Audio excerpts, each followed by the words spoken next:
속보입니다. 미국 행정부가 한국에 3,500억 달러 투자를 요구했습니다. 거부하면 주한미군을 철수하겠다고 경고했습니다. 그러나 한국이 꺼낸 비밀무기 하나로 판도가 완전히 뒤집혔습니다. 워싱턴 펜타곤 브리핑룸입니다. 형광등 불빛 아래 테이블 위로 각국 투자 현황 자료가 펼쳐졌습니다. 일본은 이미 2천억 달러를 약속했습니다. 독일은 1,000억 달러 협상 중입니다. 이제 한국 차례입니다. 미국 국방부 관계자가 말했습니다. 한국도 공정한 몫을 내야 한다고 말입니다. 주한미군 주둔 비용입니다. 평택기지 운영비입니다. 군산 전략기지 유지비입니다. 모두 합치면 3,500억 달러입니다. 한국 정부는 즉각 반발했습니다. 터무니없는 금액이라고 밝혔습니다. 동맹을 거래 대상으로 보느냐고 항의했습니다. 그러나 미국 측은 단호했습니다. 지불하지 않으면 미군이 떠난다고 통보했습니다. 전 세계가 주목했습니다. 한미동맹 70년 역사가 돈 문제로 흔들리는 순간이었습니다. 언론들은 한국이 굴복할 것이라 예상했습니다. 협상 테이블에서 밀릴 수밖에 없다고 판단했습니다. 그러나 그들은 몰랐습니다. 한국이 쥐고 있는 진짜 카드를 말입니다. 평택기지가 단순한 주둔지가 아니라는 사실을 말입니다. 군산에 들어온 감시망이 미국 태평양 전략의 핵심이라는 점을 말입니다. 더 놀라운 사실이 있습니다. 한국은 이미 세계방산 수출 10위권 국가입니다. 작년 한 해에만 170억 달러어치 무기를 팔았습니다. 폴란드가 한국 전차 1,000대를 주문했습니다. 호주가 한국 자주포를 선택했습니다. 거제도 조선소에서 미국 구축함 10척 중 7척이 정비받습니다. 한국 기술 없이는 미 해군이 작전을 못합니다. 평택에서 발사되는 미사일은 3분 만에 베이징에 도달합니다. 이 전략적 거점을 미국이 포기할 수 있을까요? 한국 협상 대표 한서진이 워싱턴에 도착했습니다. 그는 국방부 브리핑룸에 들어서며 차분한 표정을 유지했습니다. 미국 측 대표 리처드 국방차관이 그를 맞았습니다. 긴장감이 회의실을 가득 채웠습니다. 리처드가 먼저 입을 열었습니다. 한국이 3,500억 달러를 지불하지 않으면 주한미군은 철수한다고 재차 강조했습니다. 이는 미국 대통령의 결정이라고 못 박았습니다. 협상 여지가 없다는 뜻이었습니다. 회의실 공기가 무거워졌습니다. 한국 대표단이 긴장한 표정으로 서로를 바라봤습니다. 그때 한서진이 조용히 말했습니다. 미군이 철수한다면 한국은 자위권을 행사할 것이라고 말입니다. 그의 다음 말이 회의실을 얼어붙게 만들었습니다. 한국은 핵무장을 검토할 수밖에 없다고 밝혔습니다. 국제법상 자위권에 해당한다고 설명했습니다. 핵확산 금지 조약도 자위권까지 막지 못한다고 덧붙였습니다. 리처드의 얼굴이 굳어졌습니다. 회의실 안 미국 관계자들이 술렁였습니다. 이것은 단순한 협상 카드가 아니었습니다. 동아시아 핵 질서 전체를 뒤흔드는 선언이었습니다. 한서진은 계속 말을 이어갔습니다. 한국은 이미 원자력 기술 강국입니다. 플루토늄 재처리 기술도 보유하고 있습니다. 결심만 하면 6개월 안에 핵무기 제조가 가능합니다. 이는 전문가들도 인정하는 사실입니다. 일본도 똑같이 할 것이라고 경고했습니다. 대만도 뒤따를 것이라고 내다봤습니다. 동아시아 전체가 핵무장 경쟁에 돌입한다고 예측했습니다. 미국의 핵우산 체제는 완전히 무너진다고 지적했습니다. 회의실이 고요해졌습니다. 미국 측은 아무 말도 하지 못했습니다. 그들이 예상하지 못한 반격이었습니다. 동맹국을 협박하려다 오히려 세계 전략 전체가 흔들리는 상황에 직면했습니다. 한서진이 마지막으로 말했습니다. 한국은 3,500억 달러를 낼 수 없습니다. 그러나 미국과 협력은 계속하고 싶습니다. 진정한 동맹이라면 강요가 아닌 신뢰로 만들어져야 한다고 강조했습니다. 평택기지 전경이 화면에 떠올랐습니다. 태극기와 성조기가 나란히 펄럭였습니다. 70년 동맹의 상징이었습니다. 그러나 이제 그 의미가 시험받고 있었습니다. 인천공항에 미국 국방부 조사팀이 도착했습니다. 13시간 비행 끝에 한국 땅을 밟았습니다. 팀장은 에단 밀러 국방분석관입니다. 그는 한국의 전략적 가치를 평가하라는 임무를 받았습니다. 공항을 나서자 서울 스카이라인이 펼쳐졌습니다. 고층 빌딩들이 빼곡히 들어섰습니다. 도로는 차들로 가득했습니다. 공장 굴뚝에서 연기가 피어올랐습니다. 에단은 생각했습니다. 여기가 정말 3,500억 달러 가치가 있을까? 조사팀은 곧바로 평택으로 향했습니다. 미군 최대 해외 기지입니다. 면적이 여의도 14배입니다. 이곳에 미군 2만 8천 명이 주둔합니다. 탱크와 장갑차가 즐비합니다. 헬기 이착륙장이 활주로처럼 넓습니다. 기지 정문을 통과했습니다. 보안 검색을 마쳤습니다. 군용 차량이 그들을 태우고 기지 안으로 들어갔습니다. 넓은 활주로가 보였습니다. 전투기들이 대기 중이었습니다. 경납고마다 최신 무기들이 보관돼 있었습니다. 평택기지 사령관이 그들을 맞았습니다. 간단한 악수를 나눴습니다. 사령관이 설명을 시작했습니다. 이 기지는 단순한 주둔지가 아닙니다. 태평양 전체를 관할하는 전략 거점입니다. 작전 상황실로 안내됐습니다.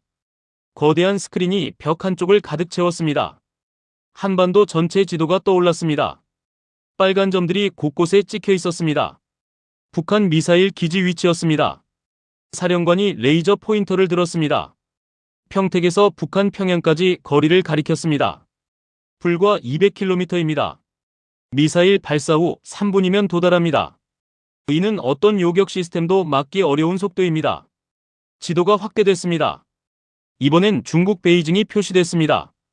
평택에서 베이징까지 900km입니다. 최신 미사일이라면 역시 3분입니다. 중국 지도부가 대응할 시간조차 없습니다. 애단이 놀란 표정을 지었습니다. 이 한 곳에서 동아시아 전체를 사정거리에 둘 수 있다는 뜻이었습니다. 북한도 중국도 러시아 블라디보스토크도 모두 포함됩니다. 이것이 평택의 진짜 가치였습니다. 다음날 군산기지로 이동했습니다. 서해안에 위치한 공군기지입니다. 평택보다 작지만 전략적 중요성은 더 큽니다. 이곳에서 서해 전체가 감시됩니다. 중국 해군 움직임이 실시간으로 포착됩니다. 드론 작전실에 들어갔습니다. 수십 대의 모니터가 켜져 있었습니다. 각 화면마다 다른 구역이 표시됐습니다. 서해 북쪽부터 남쪽까지 모든 해역이 감시 중이었습니다. 중국 군함 한 척도 놓치지 않습니다. 작전관이 설명했습니다. 군산 드론의 감시 범위는 1200km입니다. 중국 칭다오 해군기지까지 다 보입니다. 상하이 항구도 감시 가능합니다. 중국 항모가 출항하면 즉시 포착됩니다. 화면 하나가 확대됐습니다. 중국 구축함 2척이 보였습니다. 실시간 영상이었습니다. 선체 번호까지 식별 가능했습니다. 이동 속도와 방향도 표시됐습니다. 이 정보는 곧바로 미 태평양 함대에 전송됩니다. 애단이 물었습니다. 이 감시망이 없으면 어떻게 되느냐고 말입니다. 작전관이 대답했습니다. 미국은 사실상 눈을 감고 작전하는 것과 같다고 설명했습니다. 중국 해군 동향을 전혀 파악 못합니다. 조사팀은 거제도로 향했습니다. 한국 최대 조선소가 있는 곳입니다. 거대한 크레인들이 하늘을 찔렀습니다. 도크마다 배들이 정비받고 있었습니다. 그중 미국 구축함 3척이 보였습니다. 조선소 관계자가 안내했습니다. 미국 해군 구축함 10척 중 7척이 이곳에서 정비받습니다. 엔진 교체부터 무기 시스템 업그레이드까지 모두 가능합니다. 한국 기술자들의 손길로 진행됩니다. 왜 한국이냐고 애단이 물었습니다. 관계자가 답했습니다. 기술력이 세계 최고 수준입니다. 작업 속도도 빠릅니다. 비용은 미국 본토의 절반입니다. 무엇보다 위치가 완벽합니다. 태평양 한가운데입니다. 한 척의 구축함을 자세히 살펴봤습니다. 선체의 용접 자국이 선명했습니다. 새로 교체한 부분이었습니다. 한국 기술자가 설명했습니다. 이 배는 작년 남중국해 작전 중 손상됐습니다. 미국 본토로 가면 6개월 걸립니다. 여기선 2달이면 끝납니다. 이튿날 경남 창원 방산 단지를 방문했습니다. 한국 방위산업의 심장부입니다. 전차와 장갑차가 생산되는 곳입니다. 자주포와 다연장 로켓이 조립되는 공장입니다. 공장 안으로 들어서자 애단은 말문이 막혔습니다. 최첨단 자동화 시스템이 가동 중이었습니다. 로봇팔이 정밀하게 용접을 했습니다. 레이저 절단기가 장갑판을 자르고 있었습니다. K2 흑표 전차가 생산 라인에서 나왔습니다. 세계 최고 성능을 자랑하는 전차입니다. 독일 레오파드와 미국 에이브람스를 능가합니다. 폴란드가 1000대를 주문한 이유입니다. 현대로템 관계자가 설명했습니다. 작년에만 27억 달러어치를 수출했습니다. 폴란드뿐 아니라 루마니아도 관심을 보입니다. 에스토니아가 구매 협상 중입니다. 유럽 나토 국가들이 줄을 섰습니다. 에단이 물었습니다. 어떻게 유럽 국가들이 한국 무기를 선택합니까? 관계자가 답했습니다. 성능과 가격 경쟁력 때문입니다. 독일제보다 30% 저렴합니다. 성능은 오히려 더 좋습니다. 다음은 K9 자주포 공장이었습니다. 세계에서 가장 많이 팔린 자주포입니다. 사정거리 50km입니다. 분당 발사 속도가 6발입니다. 자동장전 시스템이 탑재됐습니다. 폴란드가 672문을 주문했습니다. 호주가 30문을 구매했습니다. 노르웨이와 핀란드도 관심을 표명했습니다. 심지어 인도까지 협상에 나섰습니다. 한국 방산의 위상이 이 정도입니다. 에단은 깨달았습니다. 한국은 단순한 주둔지가 아니었습니다. 미국 태평양 전략의 심장이었습니다. 평택의 미사일 사정거리, 군산의 감시망, 거제도, 조선소의 정비 능력, 이 모든 것이 하나로 연결됐습니다. 서울로 돌아오는 차 안에서 에단은 생각에 잠겼습니다. 워싱턴 관료들이 착각하고 있었습니다. 한국을 미국이 보호해주는 나라로만 봤습니다. 그러나 진실은 정반대였습니다. 미국이 한국 없이는 태평양에서 작전할 수 없었습니다. 워싱턴으로 돌아온 에단은 보고서를 작성하기 시작했습니다. 한국 현장에서 본 것들을 정리했습니다. 평택기지의 전략적 가치를 수치로 환산했습니다. 군산 감시망의 중요성을 분석했습니다. 한국 방산 수출 현황도 포함했습니다. 작년 170억 달러 수출 실적입니다. 세계 10위권 방산 수출국입니다. 폴란드 대규모 무기 계약 내역입니다. 나토 국가들의 잇따른 구매 행렬입니다. 그러나 상부의 반응은 냉담했습니다. 리처드 국방차관이 그를 불렀습니다. 사무실에 들어서자 차가운 분위기가 느껴졌습니다. 리처드가 보고서를 책상에 던졌습니다. 이게 뭡니까? 리처드가 날카롭게 물었습니다. 한국이 전략적 핵심이라고요? 미국이 한국에 의존한다고요? 이런 보고서를 원한 게 아닙니다. 에단은 침묵했습니다. 리처드가 말을 이었습니다. 지금 행정부는 한국에게 압박을 가하고 있습니다. 3,500억 달러를 받아내야 합니다. 그런데 이 보고서는 정반대 내용입니다. 한국이 없으면 미국이 곤란하다고 쓰여 있습니다. 한국 방산 수출 얘기는 왜 넣었습니까? 리처드가 따졌습니다. 우리가 한국을 보호해주는데 한국이 무기를 수출한다고요? 이건 협상에 방해만 됩니다. 한국을 약하게 보이게 만들어야 합니다. 보고서를 다시 쓰십시오. 리처드가 명령했습니다. 한국이 미국의 보호를 받는다는 점을 강조하십시오. 주한미군 주둔 비용이 한국에게 혜택이라고 서술하십시오. 그래야 협상에서 유리합니다. 에단은 반박했습니다. 그러나 현장에서 본 것은 달랐다고 말했습니다. 평택 없이는 동아시아 작전이 불가능합니다. 군산 감시망이 사라지면 중국 해군을 놓칩니다. 이것은 명백한 사실입니다. 사실 따위는 중요하지 않습니다. 리처드가 냉정하게 말했습니다. 정치적 목적이 중요합니다. 대통령이 한국에게 강하게 나가길 원합니다. 동맹국들이 미국을 우습게 보지 못하게 하려는 겁니다. 에단은 망설였습니다. 군 분석관으로서 양심이 걸렸습니다. 거짓 보고서를 작성할 수는 없었습니다. 그러나 리처드의 압박은 강했습니다. 경력이 끝날 수도 있다는 암시였습니다. 같은 시각 한국에서는 또 다른 움직임이 있었습니다. 한서진이 비공개 회의를 소집했습니다. 국방부 고위 관계자들이 모였습니다. 청와대 안보실장도 참석했습니다. 한서진이 보고를 시작했습니다. 미국이 주한미군 철수카드를 실제로 꺼낼 가능성이 높습니다. 워싱턴 분위기가 심상치 않습니다. 우리는 대비책을 마련해야 합니다. 안보실장이 물었습니다. 정말 미군이 떠날 수 있다고 보십니까? 한서진이 고개를 끄덕였습니다. 현 미국 행정부는 동맹보다 거래를 중시합니다. 돈을 안 내면 철수할 수 있습니다. 그렇다면 우리 선택지는 무엇입니까? 국방장관이 물었습니다. 한서진이 자료를 펼쳤습니다. 첫 번째는 굴복입니다. 3,500억 달러를 냅니다. 두 번째는 협상입니다. 금액을 낮춥니다. 세 번째 선택지가 화면에 떠올랐습니다. 자주국방입니다. 미군이 떠나면 우리 힘으로 방위합니다. 회의실이 술렁였습니다. 현실적으로 가능하냐는 의문이 쏟아졌습니다. 한서진이 설명을 이었습니다. 우리 국방비는 500억 달러입니다. 세계 10위권입니다. 병력은 60만입니다. 무기 기술도 선진국 수준입니다. 자주 국방이 불가능하지 않습니다. 작년 우리 방산 수출이 170억 달러였습니다. 한서진이 강조했습니다. 폴란드가 우리 전차 1000대를 샀습니다. 호주가 자주포를 선택했습니다. 세계가 한국 무기를 인정합니다. K2 전차는 독일 레오파드를 넘어섭니다. K9 자주포는 세계 최다 판매 기록을 세웠습니다.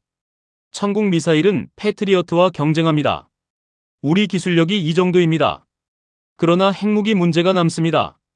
국방장관이 지적했습니다. 북한은 핵을 보유했습니다. 우리는 없습니다.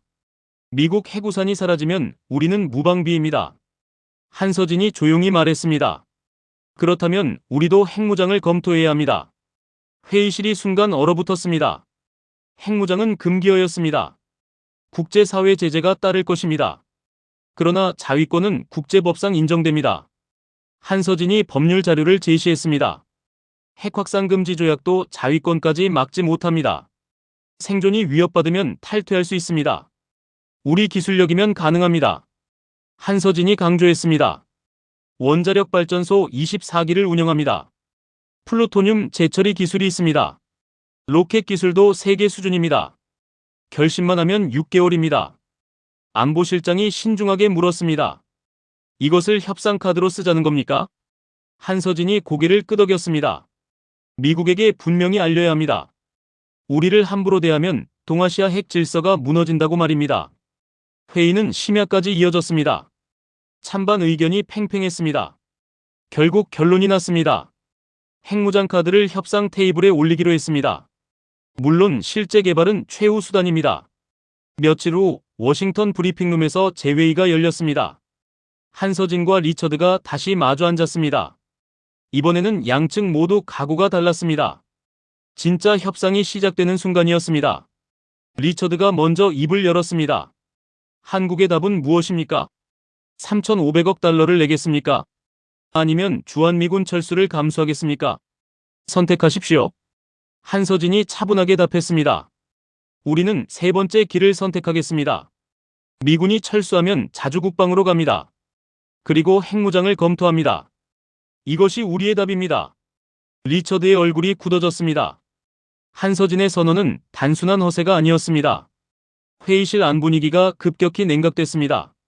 미국 측 배석자들이 긴장한 표정으로 서로를 바라봤습니다. 한서진이 자료를 꺼냈습니다. 한국 핵기술 현황 보고서였습니다. 원자력 발전소 운영 능력을 제시했습니다. 우라늄 농축 기술 수준을 설명했습니다. 로켓 발사 성공 사례를 나열했습니다. 우리는 이미 준비되어 있습니다. 한서진이 말했습니다.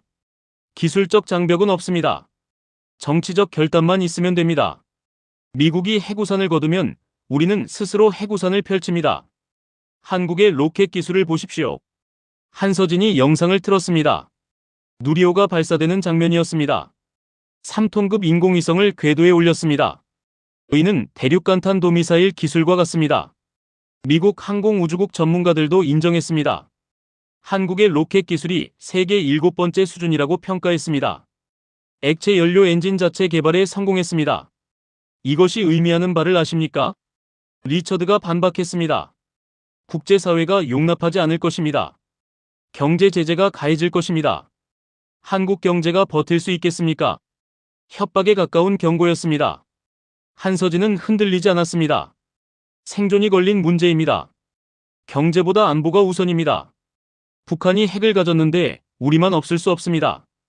국민 여론도 핵무장을 지지합니다. 실제로 최근 여론조사 결과가 있습니다. 한서진이 자료를 제시했습니다. 국민 70%가 자체 핵무장에 찬성합니다. 미국 핵우산을 신뢰하지 못한다는 응답이 60%입니다. 일본도 똑같이 할 것입니다. 한서진이 경고했습니다. 한국이 핵무장하면 일본이 가만히 있지 않습니다. 대만도 뒤따를 것입니다. 동아시아 전체가 핵무장 도미노에 빠집니다. 리처드가 말문이 막혔습니다. 이것은 예상치 못한 시나리오였습니다. 단순히 돈을 받아내려던 계획이 세계 전략 전체를 흔드는 사태로 번졌습니다. 미국은 70년간 동아시아 핵 질서를 관리해왔습니다. 일본과 한국과 대만이 핵을 안 갖도록 통제했습니다. 대신 미국 해구산으로 보호를 약속했습니다. 이것이 태평양 패권의 핵심이었습니다. 그러나 지금 이 질서가 무너지려 합니다. 한국의 핵무장은 단순히 한 나라 문제가 아닙니다. 영내 모든 국가가 핵 개발에 나설 명분을 줍니다. 미국의 핵 독점 체제가 완전히 붕괴됩니다. 한서진이 추가 자료를 제시했습니다. 한국 방위산업 현황이었습니다. 지난해 세계 방산 수출 순위에서 한국이 9위를 기록했습니다. 불과 10년 전만 해도 30위권이었습니다.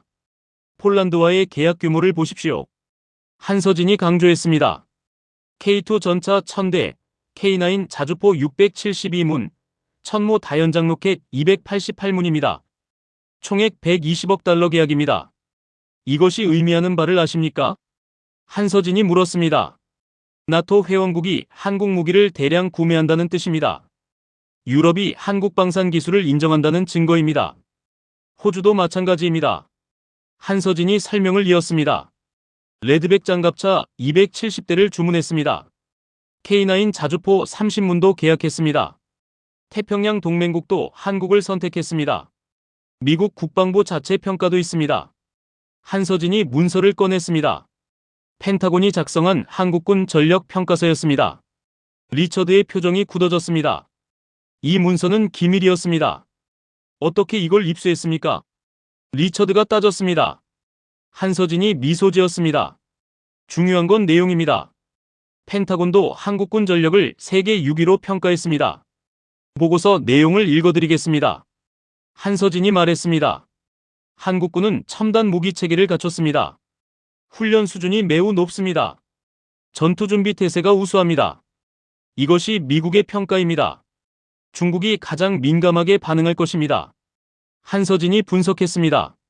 한국과 일본의 핵무장은 중국에게 직접적 위협입니다.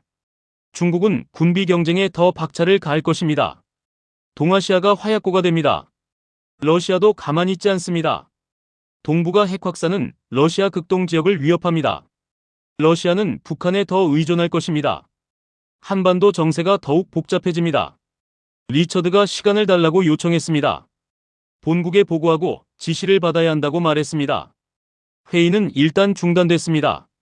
한서진은 조용히 회의실을 나섰습니다. 그날 밤 워싱턴은 발칵 뒤집혔습니다. 긴급 안보회의가 소집됐습니다. 국무장관과 국방장관이 참석했습니다. 백악관 안보보좌관도 자리했습니다. 대통령에게 보고할 내용을 논의했습니다. 펜타곤에서는 전략 분석이 진행됐습니다. 한국의 핵무장 시나리오를 시뮬레이션했습니다. 일본과 대만의 연쇄 반응을 예측했습니다. 결과는 모두 참담했습니다. 에단이 다시 소환됐습니다. 그의 현장 보고서가 재조명받았습니다. 리처드가 무시했던 내용들이었습니다. 평택과 군산의 전략적 가치가 구체적으로 분석돼 있었습니다. 국방부 고위 관계자들이 보고서를 읽었습니다. 에단의 분석이 정확했습니다. 한국은 미국의 보호 대상이 아니라 전략적 파트너였습니다. 오히려 미국이 한국에 의존하고 있었습니다. 태평양 지도가 펼쳐졌습니다. 전략가들이 분석을 시작했습니다. 한국이 빠진 미국의 태평양 전략을 시뮬레이션했습니다. 결과는 충격적이었습니다. 평택 기지가 사라지면 가장 가까운 미군 기지는 일본 오키나와입니다. 거리가 2배 이상 멉니다. 중국과 북한에 대한 억지력이 절반으로 줄어듭니다. 대응 시간도 2배 이상 늘어납니다. 합참의장 브라운 대장이 브리핑을 시작했습니다. 지도에 빨간 선이 그어졌습니다. 제일 돌연선이었습니다. 중국이 태평양 진출을 위해 넘어야 할 첫 번째 방어선입니다. 한국은 이 선의 핵심입니다. 브라운이 설명했습니다. 한국이 빠지면 방어선의 구멍이 뚫립니다. 중국 해군이 자유롭게 태평양으로 나올 수 있습니다. 미국의 해양 통제력이 무너집니다. 군산 감시망을 보십시오. 브라운이 강조했습니다. 이 드론 기지가 없으면 서해는 사실상 암흑지대입니다. 중국 잠수함 움직임을 놓칩니다. 항모 전단 배치도 파악 못합니다. 지난달 실제 사례가 있습니다. 브라운이 영상을 틀었습니다. 중국 항모 산둥함이 서해를 통과했습니다. 군산 드론이 실시간으로 추적했습니다. 이 정보로 미 제7함대가 대응했습니다. 만약 군산 기지가 없었다면 어땠을까요? 브라운이 물었습니다. 산둥함을 놓쳤을 것입니다. 중국 항모가 어디 있는지 몰랐을 것입니다. 이것이 군산의 가치입니다. 거제도 조선소 문제도 심각합니다. 해군 참모총장이 보고했습니다. 작년 구축함 7척이 그곳에서 정비받았습니다. 평균 정비 기간이 2달이었습니다. 미국 본토라면 6개월입니다. 제7함대 작전 가능 함정이 15척입니다. 참모총장이 설명했습니다. 그중 7척이 한국에서 정비받습니다. 거제도가 없으면 함대 전력이 사실상 절반으로 줍니다. 더 심각한 문제가 있습니다. 참모총장이 덧붙였습니다. 한국 조선소의 특수 부품 생산 능력입니다. 미국 본토에서 만들지 못하는 부품들이 있습니다. 한국에서만 생산 가능합니다. 구체적 사례를 들어보겠습니다. 참모총장이 자료를 제시했습니다. 이지스함 추진 시스템 부품입니다. 고압 터빈 블레이드입니다. 한국 포스코가 특수 합금으로 제작합니다. 미국 업체가 이걸 못 만듭니까? 누군가 물었습니다. 참모총장이 고개를 저었습니다. 기술은 있지만 생산 라인이 없습니다. 새로 만들려면 3년 걸립니다. 비용은 10배입니다. 한국 방산 기술을 과소평가했습니다. 브라운이 인정했습니다. 펜타곤 자체 평가에서도 한국을 세계 6위로 봤습니다. 이스라엘, 영국, 프랑스와 비슷한 수준입니다. K2 전차를 예로 들겠습니다. 브라운이 말했습니다. 독일 레오파드 2A를 능가하는 성능입니다. 미국 에이브람스 M1A2와 대등합니다. 그런데 가격은 3분의 2입니다. 나토 국가들이 왜 한국 무기를 선택했을까요? 브라운이 물었습니다. 성능과 가격 때문입니다. 유럽 무기보다 뛰어나거나 같습니다. 그런데 훨씬 저렴합니다. 이것이 한국 방산의 경쟁력입니다.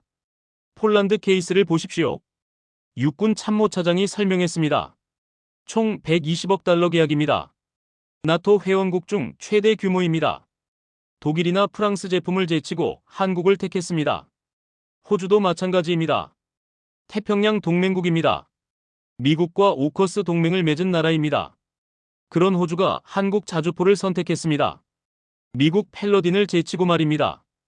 이것이 의미하는 바를 아십니까? 브라운이 강조했습니다.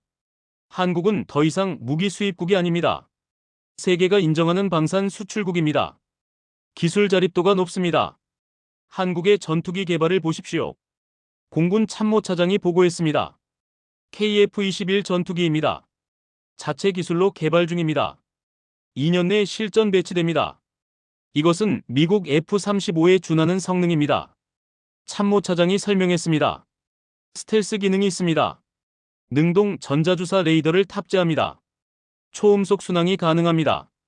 전 세계에서 자체 전투기를 개발하는 나라가 몇입니까? 브라운이 물었습니다. 미국, 러시아, 중국, 유럽 공동입니다. 그리고 한국입니다. 5번째입니다. 이것이 한국의 기술력입니다. 인도네시아가 이미 구매 의사를 밝혔습니다. 참모차장이 덧붙였습니다. 필리핀도 관심을 표명했습니다. 중동 국가들도 협상 중입니다. 수출 전망이 밝습니다. 대만 해협 시나리오를 보겠습니다. 브라운이 지도를 가리켰습니다. 중국이 대만을 공격한다고 가정합니다. 미국이 개입해야 합니다. 그런데 한국 기지가 없다면 어떻게 됩니까? 오키나와에서 출격해야 합니다. 브라운이 설명했습니다. 거리가 1600km입니다. 평택의 2배입니다. 출격 시간이 배로 늘어납니다. 작전 효율이 절반으로 떨어집니다. 공중 급유도 문제입니다. 공군 참모차장이 지적했습니다. 평택에서 급유기가 지원합니다. 오키나와에서는 거리가 멉니다. 급유기 운용이 어렵습니다. 전투기 작전 반경이 줄어듭니다. 북한 급변사태 시나리오도 마찬가지입니다. 브라운이 말했습니다. 평택에서 헬기로 30분입니다. 오키나와에서는 2시간 넘게 걸립니다. 초동 대응이 불가능합니다. 결론은 명확합니다. 브라운이 단호하게 말했습니다. 한국 없이는 미국의 태평양 전략이 작동하지 않습니다. 중국 견제가 불가능합니다. 동아시아 질서 유지가 어렵습니다. 회의실이 무거운 침묵에 빠졌습니다. 모두가 같은 생각을 했습니다. 한국에게 3,500억 달러를 요구한 것이 실수였다고 말입니다. 오히려 미국이 한국에게 의존하고 있었습니다. 에단은 사무실로 돌아왔습니다. 책상 위에 리처드의 메모가 놓여 있었습니다. 보고서 수정 지시였습니다. 한국의 전략적 가치를 축소하라는 명령이었습니다. 키보드 앞에 앉았습니다. 화면에 원본 보고서가 떠올랐습니다. 평택기지의 중요성이 자세히 기술돼 있었습니다. 군산 드론 감시망의 가치가 수치로 분석돼 있었습니다. 손가락이 키보드 위에서 떨렸습니다. 이 내용을 지워야 할까요? 사실을 왜곡해야 할까요? 군 분석관으로서 양심이 허락하지 않았습니다. 그러나 리처드의 경고가 머릿속을 맴돌았습니다. 경력이 끝날 수 있다는 말이었습니다. 국방부에서 15년 근무했습니다. 은퇴까지 5년 남았습니다. 연금이 걸린 문제였습니다. 집에는 아내와 2자녀가 있습니다. 큰아이는 대학생입니다. 작은아이는 고등학생입니다. 학비가 만만치 않습니다. 이 일자리를 잃으면 가족을 어떻게 부양할까요? 에단은 창밖을 바라봤습니다. 워싱턴 거리가 내려다 보였습니다. 차들이 분주히 오갔습니다. 사람들은 각자 삶을 살아갑니다. 그들은 이 보고서 때문에 고민하지 않습니다. 그러나 에단은 알고 있었습니다. 이 보고서가 정책을 결정합니다. 잘못된 정보는 잘못된 결정을 낳습니다. 국가안보가 걸린 문제입니다. 동맹 관계가 흔들릴 수 있습니다. 한국 현장에서 본 것들이 떠올랐습니다. 평택기지 사령관의 설명이 생생했습니다. 군산작전실의 모니터들이 기억났습니다. 거제도 조선소의 정비 현장이 눈에 선했습니다. 그곳 사람들은 진지했습니다. 자신의 일에 자부심을 가졌습니다. 한국 기술자들은 밤낮 없이 일했습니다. 미국 구축함을 정비하고 있었습니다. 동맹을 위해 헌신하고 있었습니다. 에단은 결심했습니다. 진실을 지키기로 했습니다.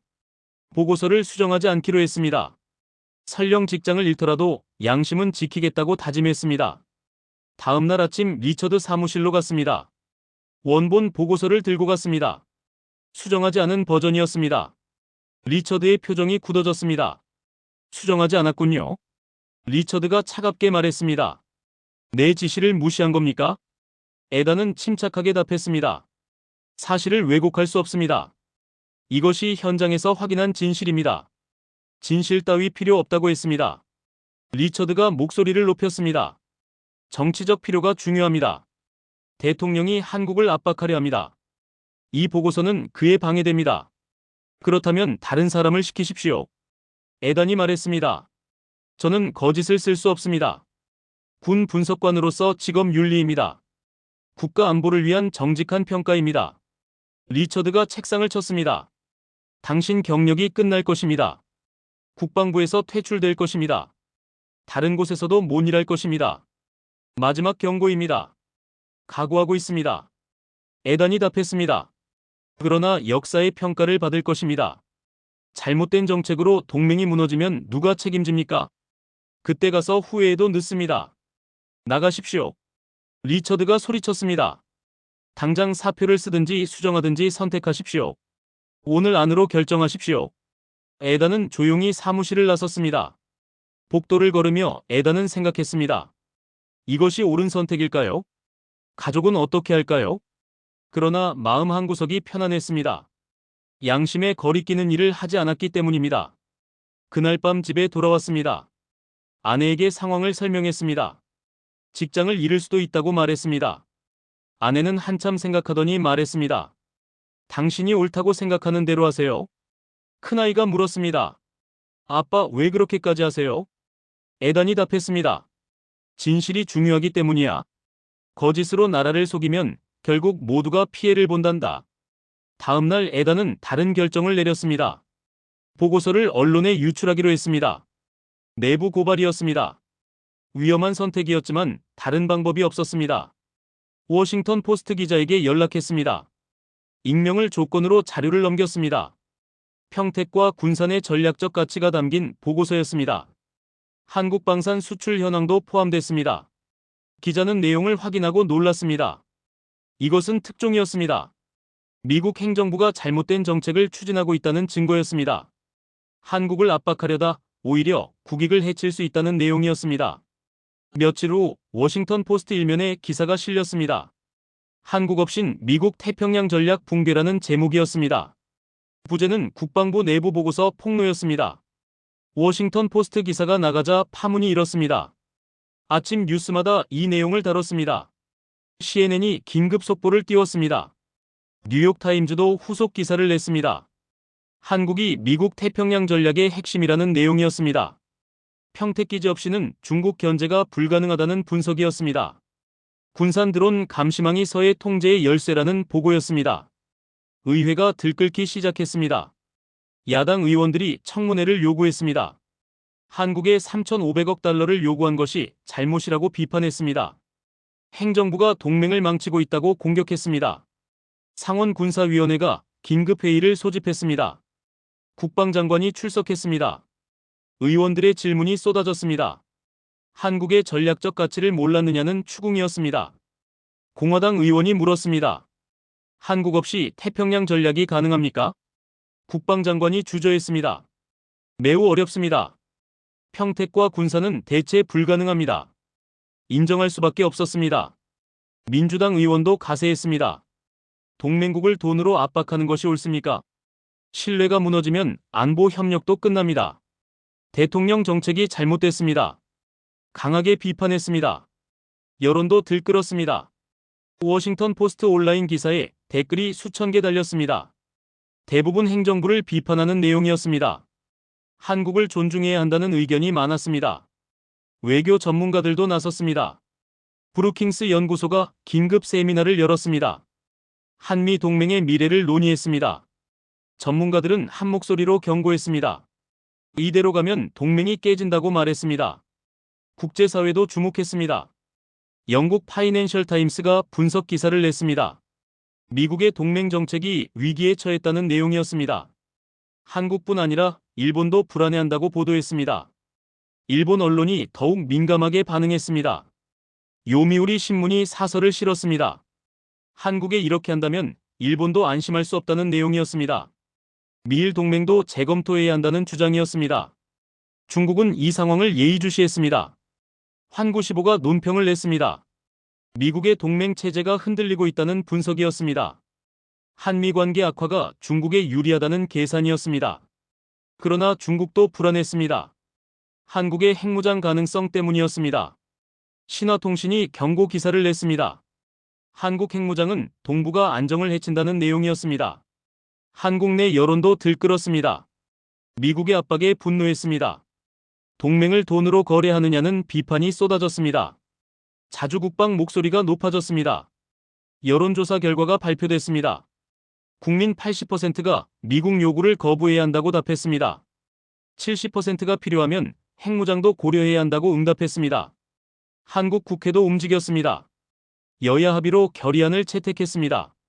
불공정한 방위비 분담을 거부한다는 내용이었습니다. 자주국방 역량을 강화하겠다는 의지를 표명했습니다. 백악관이 당황했습니다. 예상치 못한 역풍이었습니다. 한국을 압박하려다 오히려 고립됐습니다. 의회와 언론과 여론이 모두 등을 돌렸습니다. 대통령 참모들이 긴급회의를 열었습니다. 어떻게 수습할지 논의했습니다. 강경책을 고수할지 유화책으로 돌아설지 갈렸습니다. 강경파는 주장했습니다. 지금 물러서면 약해 보입니다. 다른 동맹국들도 비슷한 요구를 할 것입니다. 끝까지 밀어붙여야 합니다. 온건파는 반대했습니다. 한국을 잃으면 태평양 전략이 무너집니다. 핵무장 도미노가 시작되면 통제 불능입니다. 타협점을 찾아야 합니다. 논란 끝에 대통령이 결정을 내렸습니다. 협상 테이블로 돌아가라고 지시했습니다. 3,500억 달러 요구를 철회하라고 명령했습니다. 현실적 금액을 논의하라고 말했습니다. 리처드가 다시 한서진을 만났습니다. 이번에는 태도가 달랐습니다. 요구가 아니라 협상이었습니다. 강압이 아니라 대화였습니다. 미국의 입장을 이해해달라고 리처드가 말했습니다. 방위비 분담은 필요합니다. 그러나 과도한 요구였음을 인정합니다. 합리적 수준으로 조정하겠습니다. 한서진이 답했습니다. 한국도 공정한 분담을 원합니다. 그러나 일방적 강요는 안 됩니다. 상호 존중이 필요합니다. 진정한 동맹은 신뢰로 만들어집니다. 양측은 새로운 합의안을 만들었습니다. 방위비를 점진적으로 인상합니다. 그러나 3,500억 달러가 아니라 현실적 금액입니다. 10년에 걸쳐 나누어 분담합니다. 대신 미국도 약속했습니다. 주한미군을 유지하겠습니다. 평택과 군산 기지를 강화하겠습니다. 한국과 기술 협력을 확대하겠습니다. 백악관 이스트룸에서 서명식이 열렸습니다. 한미 신뢰 강화 협정이었습니다. 양국 대표가 나란히 서명했습니다. 기자들의 플래시가 터졌습니다. 그러나 이 협정이 나오기까지 우여곡절이 많았습니다. 트럼프 대통령이 처음 주한미군 철수를 발표했을 때 미국은 충격에 빠졌습니다. 야당이 즉각 반발했습니다. 민주당 의원들이 성명을 냈습니다. 주한미군 철수는 안보 재앙이라고 비판했습니다. 태평양 전략을 포기하는 것과 같다고 경고했습니다. 대통령 결정을 철회하라고 요구했습니다. 공화당 내에서도 반란이 일어났습니다. 맥케인 상원 의원이 반대 목소리를 냈습니다. 이는 중국에 대한 항복이라고 주장했습니다. 동맹을 저버리는 것이라고 질타했습니다. 시민단체들도 나섰습니다. 전국에서 집회가 열렸습니다. 한미 동맹 지키기 운동이 벌어졌습니다. 참전 용사들이 앞장섰습니다. 한국전 참전 용사들이 눈물로 호소했습니다. 우리가 피 흘려 지킨 동맹입니다. 한 참전 용사가 말했습니다. 70년 우정을 돈으로 계산합니까? 전우들이 목숨 바친 땅입니다. 쉽게 포기할 수 없습니다. 군 장성들도 우려를 표명했습니다. 퇴역 장성 50명이 공개 서한을 냈습니다. 주한미군 철수는 전략적 실수라는 내용이었습니다. 대통령에게 재고를 촉구했습니다. 현역 장성들도 조용히 반대했습니다. 브라운 합참의장이 대통령을 만났습니다. 평택과 군산의 중요성을 설명했습니다. 한국 없이는 중국 견제가 불가능하다고 보고했습니다. 매티스 전 국방장관이 인터뷰를 했습니다. 한국은 미국의 자산이라고 강조했습니다. 주한미군은 한국만을 위한 것이 아니라고 설명했습니다. 미국의 태평양 전략을 위한 것이라고 밝혔습니다. 여론도 돌아섰습니다. 처음에는 대통령을 지지하던 사람들도 생각이 바뀌었습니다. 한국의 전략적 가치를 알게 됐습니다. 언론 보도로 사실들이 알려졌습니다. 갤럽 여론조사 결과가 나왔습니다. 65%가 주한미군 유지에 찬성했습니다. 30%만 철수를 지지했습니다. 불과 한 달 만에 여론이 역전됐습니다. 폭스뉴스도 입장을 바꿨습니다. 처음에는 대통령 결정을 지지했습니다. 그러나 전략 분석 후 반대로 돌아섰습니다. 한국 없이는 중국을 막을 수 없다고 보도했습니다. 트럼프 대통령도 압박을 느꼈습니다. 지지율이 떨어졌습니다. 측근들이 정책 수정을 건의했습니다. 중간 선거를 앞두고 부담이 컸습니다. 결국 대통령이 백악관 브리핑룸에 나왔습니다. 기자들 앞에서 발표를 했습니다. 주한미군 철수 결정을 철회한다고 밝혔습니다. 한국은 중요한 동맹입니다. 트럼프가 말했습니다. 함께 중국을 견제해야 합니다. 북한 위협에 공동 대응해야 합니다. 주한미군은 계속 주둔합니다. 방위비 분담은 공정하게 협상하겠습니다. 트럼프가 덧붙였습니다. 과도한 요구는 철회합니다. 합리적 수준에서 합의하겠습니다. 동맹의 신뢰를 회복하겠습니다. 한국도 환영 성명을 냈습니다. 미국의 결정을 높이 평가한다고 밝혔습니다. 앞으로 더욱 긴밀히 협력하겠다고 약속했습니다. 이제 백악관 서명식 현장입니다. 한서진이 연단에 올랐습니다. 짧은 소감을 밝혔습니다. 진정한 동맹은 강요가 아닌 신뢰로 만들어진다고 강조했습니다. 지난 몇 달은 시험의 시간이었습니다. 한서진이 말했습니다. 그러나 우리는 이겨냈습니다. 한국과 미국 모두 성숙했습니다. 동맹의 가치를 재확인했습니다. 한국은 미국의 보호만 받는 나라가 아닙니다. 한서진이 계속했습니다. 우리도 기여합니다. 평택과 군산이 미국을 돕습니다. 거제도가 미 해군을 지원합니다. 한국 방산이 세계를 놀라게 했습니다. 한서진이 자랑스럽게 말했습니다. 폴란드와 100억 달러 계약을 맺었습니다. 나토가 우리 무기를 선택했습니다. 세계가 인정하는 기술력입니다. 이것이 진정한 동맹입니다. 한서진이 강조했습니다. 일방적 의존이 아닙니다. 상호 협력입니다. 서로 돕고 함께 성장합니다. 이것이 한미 동맹의 미래입니다. 청중이 박수를 보냈습니다. 기자들이 사진을 찍었습니다. 역사적 순간이었습니다. 위기를 기회로 바꾼 순간이었습니다. 평택 기지 전경이 화면에 떠올랐습니다. 태극기와 성조기가 나란히 펄럭였습니다. 군산 드론이 하늘을 날았습니다. 거제도 조선소에서 구축함이 정비받았습니다. 이 모든 장면이 하나의 메시지를 전했습니다. 한국은 미국 태평양 전략의 핵심이라는 사실입니다. 평택은 대체 불가능한 전략 거점입니다. 군산은 서해 감시의 눈입니다. 한국 방산 기술이 세계를 놀라게 했습니다. K2 전차가 유럽을 달렸습니다. K9 자주포가 호주에서 시험 발사됐습니다. 천국 미사일이 중동 하늘을 지켰습니다. 패권은 군함만으로 유지되지 않습니다. 내레이션이 흘러나왔습니다. 돈만으로 동맹을 살 수 없습니다. 진정한 힘은 신뢰에서 나옵니다. 상호 존중이 패권을 지탱합니다. 한국이 선택한 길은 옳았습니다. 내레이션이 계속됐습니다. 굴복하지 않았습니다. 당당하게 맞섰습니다. 자존심을 지켰습니다. 그리고 승리했습니다. 미국도 배웠습니다. 내레이션이 마무리됐습니다. 동맹은 거래 대상이 아닙니다. 파트너입니다. 함께 가야 할 동반자입니다. 이것이 진정한 동맹의 의미입니다. 화면이 서서히 어두워졌습니다. 평택 야경이 마지막으로 비쳤습니다. 불빛이 반짝였습니다. 한미 동맹의 미래를 상징하는 듯 했습니다. 자막이 떠올랐습니다. 한국 없인 미국도 없다. 미국 없인 한국도 없다. 이것이 진정한 동맹이다. 서로를 필요로 하고 서로를 존중한다. 영상이 끝났습니다. 그러나 메시지는 선명했습니다. 한국은 작은 나라가 아닙니다.